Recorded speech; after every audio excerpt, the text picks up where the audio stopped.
The trenches, where games aren't just played, they're conquered.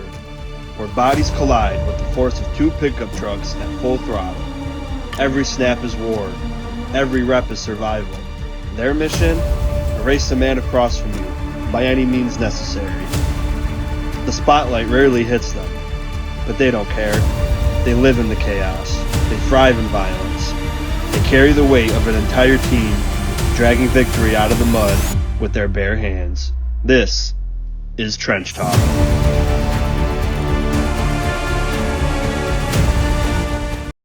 Welcome into week 4 of Trench Talk, ladies and gentlemen. I'm Nickel City Mafia. Hit the like and subscribe button if you will. And we're going to switch things up a little bit this week. Thanks to a viewer of ours, gave some advice of things that would be cool to see. So we're going to start with the notes I took from watching the film and watching the game, and then we're going to get into some key matchups going into the next week, and then we're going to get into the PFF and the stats at the very end, and then I'm going to introduce something a little fun. Just it's not really important, but just a fun thing at the end, and you'll see. So getting right into it, I went drive by drive, took a couple notes. We're going to start with the offensive line. First drive, I mean, it was picture perfect, beautiful. Pass blocking was excellent. Run blocking was excellent. The holes were everywhere. Allen had all day to throw the ball. And what do you know? 7 points. Boom. Not much to say for the first couple drives. Now we go into the second drive. Again, excellent pass blocking, excellent run blocking. There's like ticky-tack things that like maybe the coaches would bring up watching the film, like maybe engage in a block a little bit longer on a run block, maybe get to the second level a little bit quicker. But from just the naked eye or just someone watching football that knows football, even just a little bit, obviously everything was really good. Getting into that. And now we're getting into the third drive. It was good run blocking for the offensive line. I'm just going to bring this up just because it happened on the play. Now, the offensive line had everybody blocked, but Cook had a play for no gain because Dawson Knox lost his block, and it led to nothing. But I just bring that up just because you see it in the game or on the tape. Oh, they didn't really rush for anything. It must have been the line wasn't blocking. Knox kind of missed his block there. And then pass blocking was good, but there was one hurry on that play from Osiris Torrance and that series, excuse me. Now, the fourth and the fifth drive, this is when things got a little bit messy. Now, Dawkins, again, outstanding, but there was one play where he didn't get off a double team on the run blocking quick enough, and then it kept Cook. I mean, Cook had 5 yards on the play, but the guy that in the second level made the tackle. So if Dawkins was able to move off the double team and engage in a linebacker quick enough, maybe Cook could have had 10, maybe even 20 yards on a play. Who knows? Ryan Vandermark, he got beat pretty bad for a pressure, and the guy actually hit Allen's hand, and it almost led to an interception. Luckily, the guy didn't catch it. But again, backup going in. He's not going to be Spencer Brown, but you expect at least decent play like he did in Kansas City last year. Yeah, it just led to a wobbly pass. But overall, besides that, blocking was good. Now the fifth drive was absolute worst. It was a shit show. So Vandermark lost a rep and Allen got sacked. Now, however, the interesting part is even though Vandermark gave up a sack and had tied for the most pressures on the team, his pass blocking grade wasn't as down as you would think it would be. And partially that is because he won the rep in the sense of he was engaged in the block for more than 3 seconds, so he beat the 2.5 second win rate.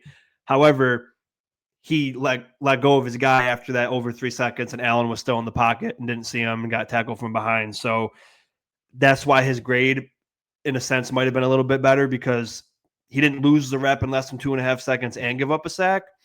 So as far as like PFF grades go, you might look at it and be like, why was he graded at 69 in pass blocking when he was probably the worst pass blocking guy out there? It might be because of reasons like that. And also in that drive, McGovern didn't snap the ball. I know they gave the false start to Dawkins, so I don't know who to give that flag to. But you got to snap. You got to know what you're doing. You got to snap the ball because everyone else moved. So there was a miscommunication from McGovern or someone else that caused the entire play to be blown dead. So it equaled a false start. And then Torrance gave up a really bad sack. So he lost the rep almost immediately and gave up a sack. So those were two really bad plays. Now, the Torrance one, I mentioned it in my preseason things for each lineman to work on, was quick feet with guys coming from across the body on a stunt. So I'm pretty sure it was Granderson came from like a wide nine technique and just zoomed right across him. And then Torrance couldn't get his feet across, and it was a bad overall play. Now, again, as I always mention, you're going to lose reps, right? You're not going to go zero pressure, zero pressure, zero pressure every week, right? So that was a really bad, but it just looked really bad in total because a lot of that happened in one drive. So two of the sacks so Allen got sacked 3 times, 2 of them that were credited to the offensive line, they both happened on the 5th drive. So yeah, it looked bad because we kept not getting points in those drives. But overall, I would say that was a pretty bad drive. Now we're going to move into the 6th drive, which we ran a lot because we were pinned back deep. It was really good run blocking for the O-line, but we had 2 holding penalties or 2 penalties on receivers or tight ends that really ruined the drive and stalled it. So, I mean, as far as the offensive line goes, it was really good blocking. Now, the 7th drive, now we're starting to get back into the swing of things. Great pass blocking and run blocking, no alarming or bad reps that I witnessed in the watch back and the game, or in the film and the game. Now we move on to the 8th one. There was good pass blocking. There was one rep. It was only one rep, so I mean, it was still good. The run blocking wasn't awful. We started 8 yards, and then Davis and Ty Johnson came in and didn't get the 2 yards that we needed to get a first down. But I think often most of that is because the way they hit the holes and the way they have their vision. It's not the same as Cook, so they're not really able to see the holes if they're in a small space like that in a 3rd and short or a 2nd and short when you know that they're going to be running the football. They couldn't get the job done. And then on that 4th down, dumb play.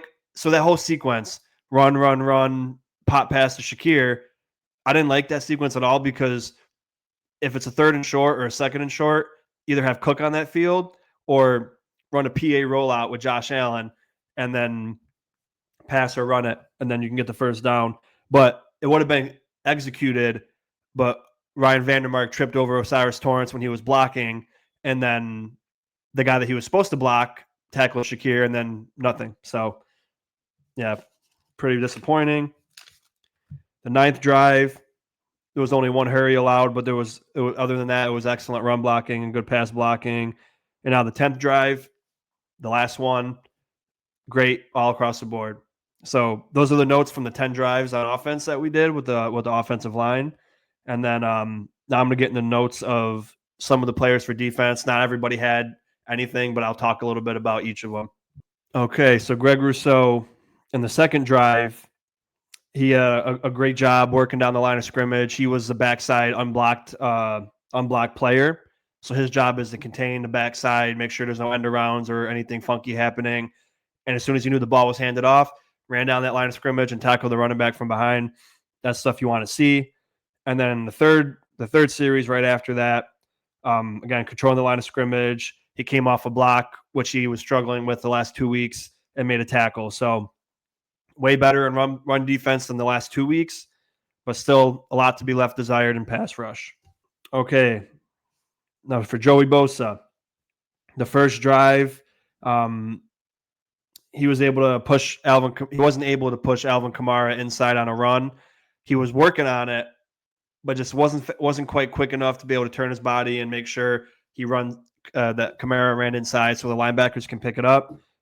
He didn't get too many yards on that play, but you want to be able to have your defensive ends do that. Now on the 2nd drive with Alvin Kamara again, he kind of got bit in on an RPO where he thought, oh, running back's going to get it or quarterback's going to take it, and then the running back took it. So He got a good gain on that. He ran right by him. And then in the fifth drive, he missed a tackle. He also had a great bull rush in the same series. He had a couple missed tackles, I'd say about 3, but in his defense, they were like open field tackles against speedy running backs. So it's not an excuse, but you still got to make those tackles.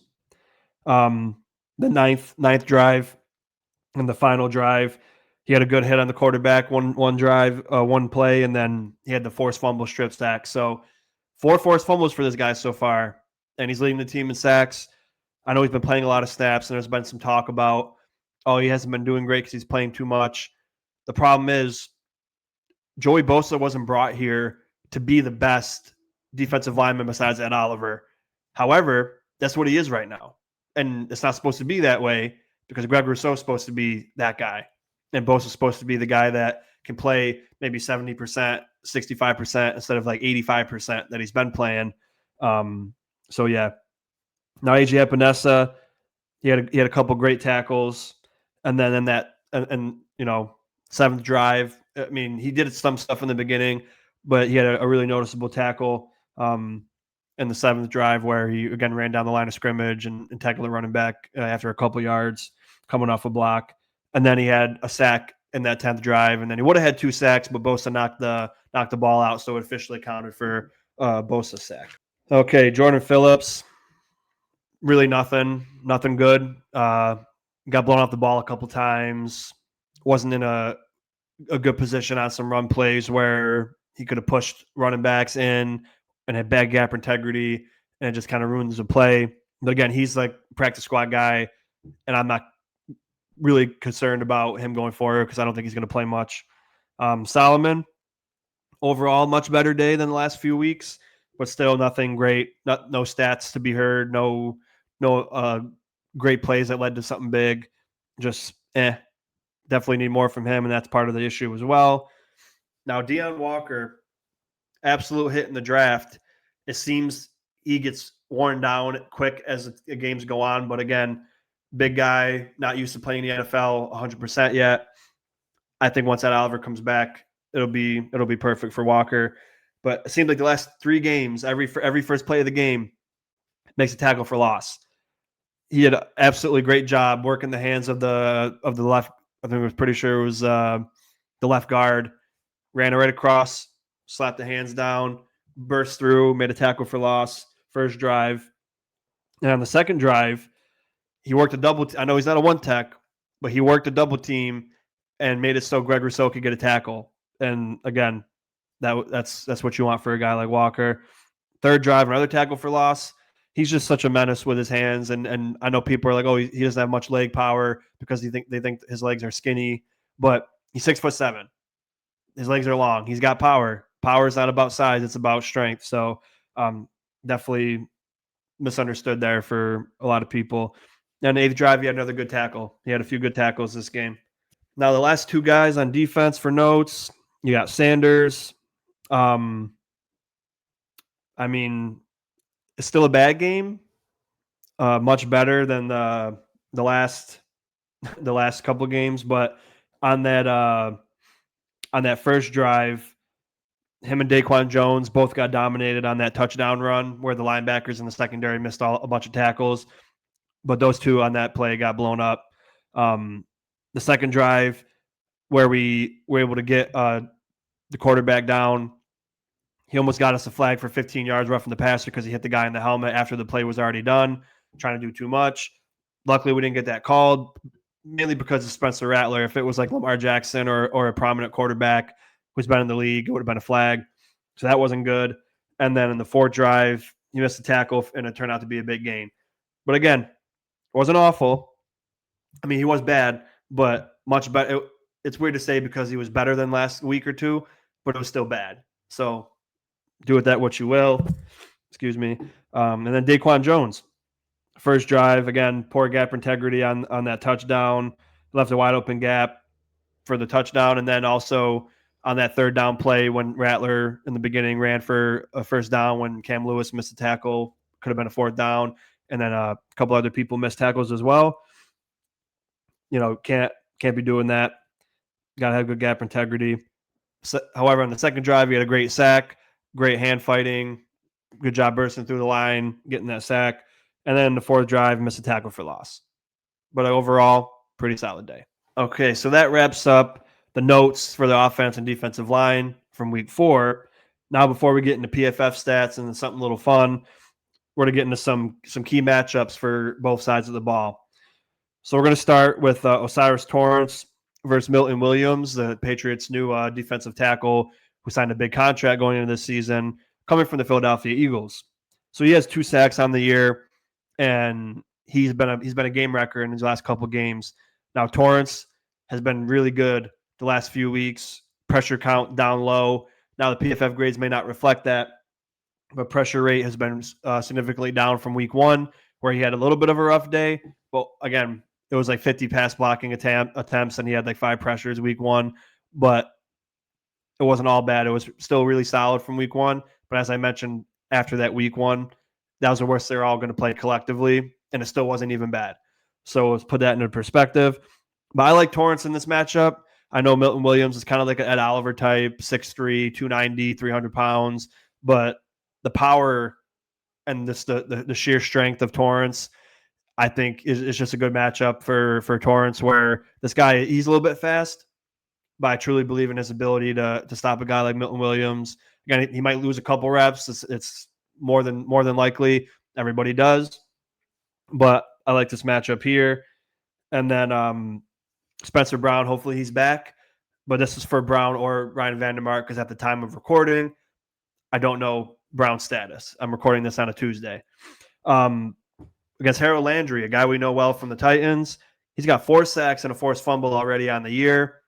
He's probably their most dominant defensive lineman, even though he's considered a linebacker. But they run the 3-4 defense, you know what I mean? So, yeah, 4 sacks. Now, Brown has still been really good, but 3 pressures every game, 3 and 3 that he's played, a little bit off for his standard. And a lot of problems with the speed rushing. I think his back has been bothering him, so he's not being able to be as quick and bendy as he's usually been able to be as a tackle. But with this week off that he just had, I think maybe it'll be good for him, and he'll be back to normal this week against the Patriots. But that's a matchup to look for, because Vandermark wasn't terrible, but he had 3 or 4 bad plays where I'm sure he wants back, and that I believe Brown wouldn't have made. Now, lastly, we got both Bosa and Greg Rousseau go against the young rookie, Will Campbell, a guy I thought will be the best tackle in this draft for 2025. I know a lot of people don't like his T-Rex arms, but at the end of the day, I don't think that's everything when it comes to being a tackle. He's been really solid this year. He's only given up 1 sack, 2 hits, and 8 quarterback pressures, but he's been flagged 3 times. So maybe being at home and all, we can get him to jump, get him the false start, get in his head a little bit. And he's had a bad game in his first career game, but he's been solid. He's been a really good tackle.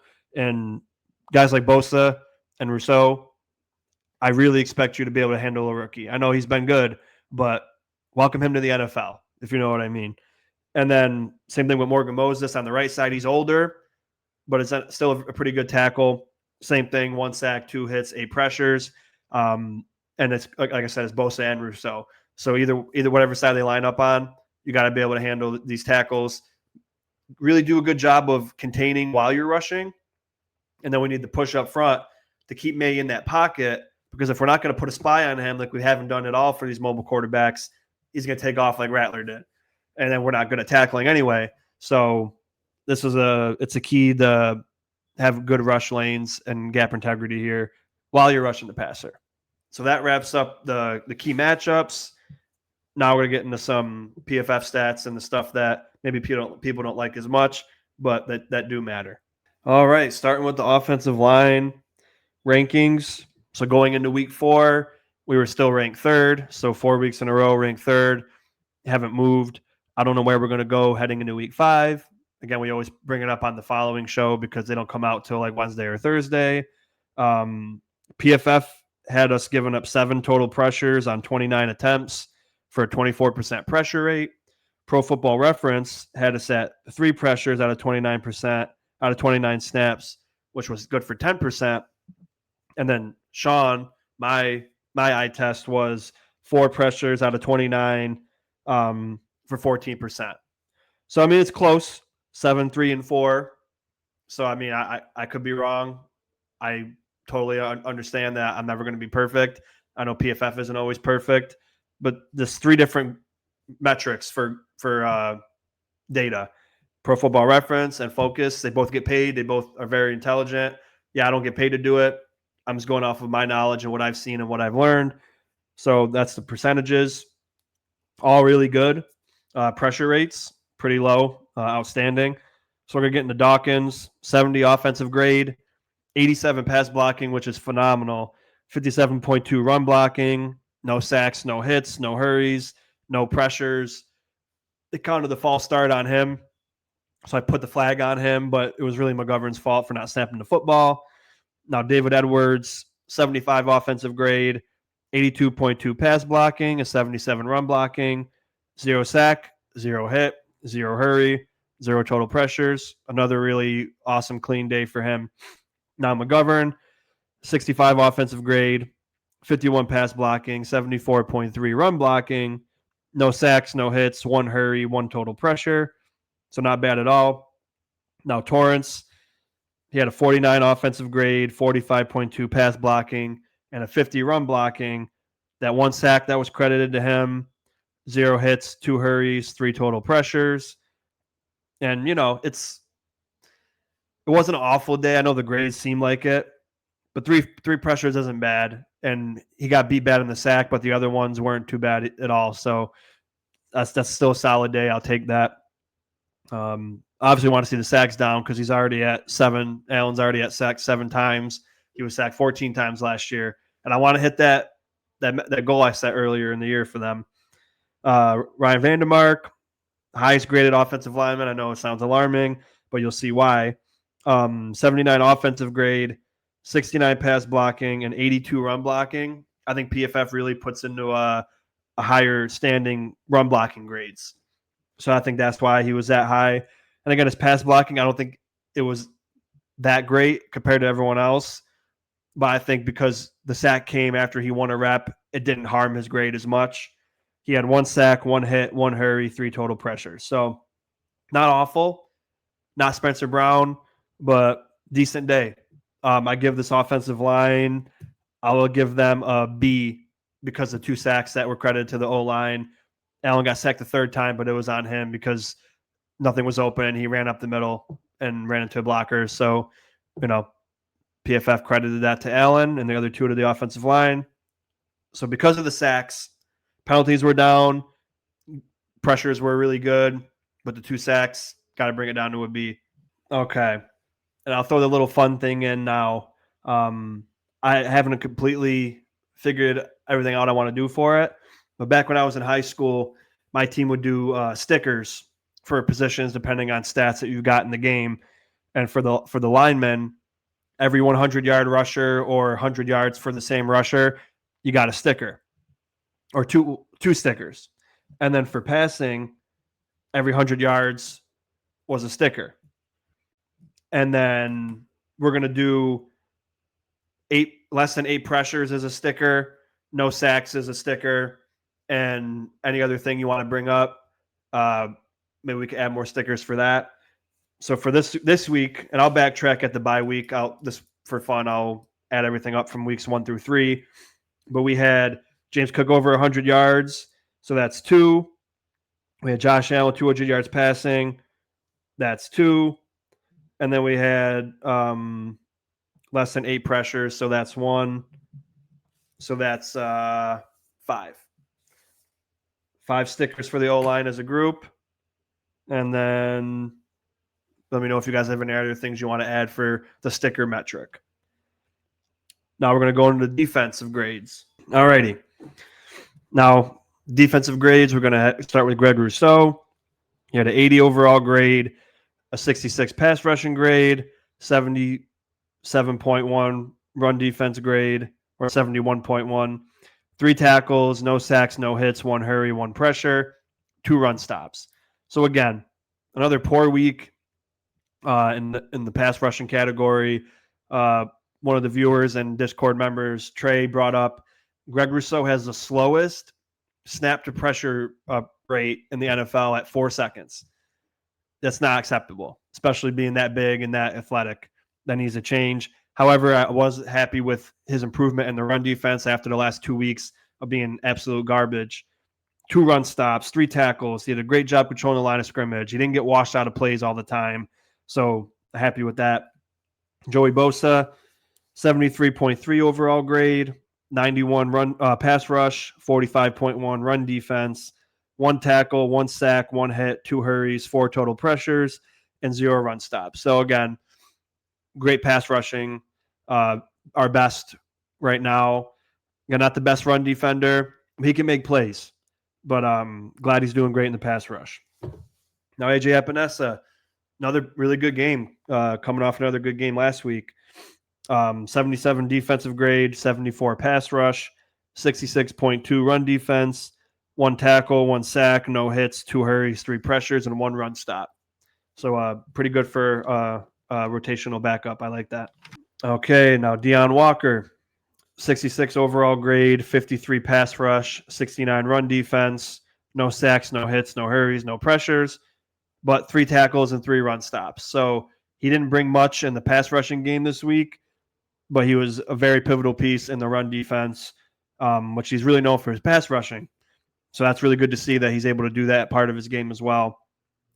Now, Javon Solomon, 66.4 overall grade, 61 pass rush, 65 run defense, no sacks, no hits, 1 hurry, 1 pressure, no stops, no tackles. Why not give Landon Jackson a chance there? I mean, they say he's a special teamer, this guy, but our special teams has been trash. Horrible in coverage, horrible in protection. We don't really have good specials, except for like kicking and field goals. Jordan Phillips, 40 defensive grade, 55 pass rush, 42.2 run defense, no sacks, no hurries, no pressures, no stops, 1 tackle. I don't even remember it. Sanders, 53 defensive grade, 61.3 pass rush, which is okay, 47 run defense, no sacks, 1 hit, 1 hurry, 2 pressures, no stops, no tackles. Just all right, nothing special. Daquan Jones, 50 overall grade, 63 pass rush, 45.1 run defense, 1 sack, no hits, 1 hurry, 2 pressures, 1 stop, and 1 tackle. Again, old man. He's doing much better than I anticipated him doing this year. Still want to move on from him and get a better guy in there, but not too bad. So overall, I give the defensive line a B-, solid, but not the best. I say not the best as if like it was horrible, but it was pretty good. A lot of things to build on and work on, but B for the O-line, B- for the D-line. They need to really dominate the trenches coming up against New England on Sunday Night Football. And the rivalry jerseys, I think they will. Please tell me if you like this format, if it was more entertaining and kept you interested longer. Like the video, subscribe, drop all comments in the comment section. Appreciate you guys. Go Bills.